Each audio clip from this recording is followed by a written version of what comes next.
Here's a kick and bass mixing workflow that Grammy Award winner Luca Pretolesi has used across his work with artists like Skrillex, Drake, Diplo, and Fred again, to name a few. To begin, ensure your kick drum and bass are tuned either to the same key or to intervals like octaves, thirds, or fifths. This harmonization between the two instruments will result in a tight low end, avoid phase issues, and provide more punch. Once the pitch relationship has been managed, we turn to the phase. Luca uses SSL native X phase, which allows you to apply a phase shift at a specified frequency within a signal. He sweeps this all-pass filter up and down the spectrum to find where the kick sounds best. An all-pass filter is a type of filter that doesn't alter the amplitude of any frequencies in a signal, but instead shifts their phase. Nothing comes close to X phase, but M freeform phase is a free option that allows you to adjust the phase of individual frequencies. Another option is the 180-degree phase flip many DAWs offer. This is obviously limited, but will invert the polarity of a signal, flipping its waveform upside down. Once the theory is taken care of, you can move on to the processing. Remember though, we're just managing the kick and bass relationship here. Luca starts by ensuring the bass notes are each at the same level, as higher pitched 808s, for example, are often louder. He'll manually chop these in audio and apply gain reduction to the clips. The processing chain kicks off with Saturn 2 in multiband mode, adding a touch of top-end presence to the kick drum. Ensure Saturn is in linear phase mode,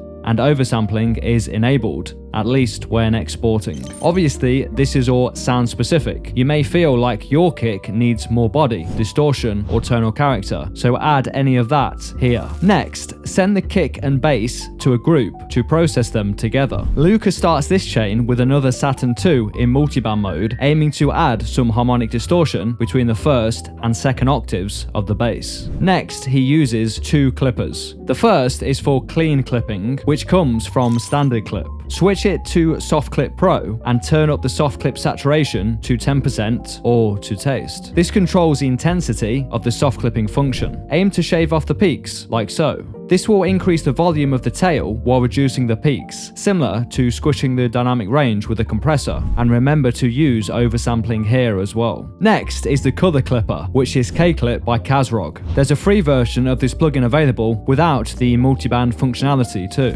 Luca leaves the top and bottom bands alone and focuses on dialing in the middle two while listening to the kick and bass in the context of the project to find which tonality suits the song. For another mixing trick from Luca Pretolesi, check out this video on how he gain stages his mixes. Thank you for watching.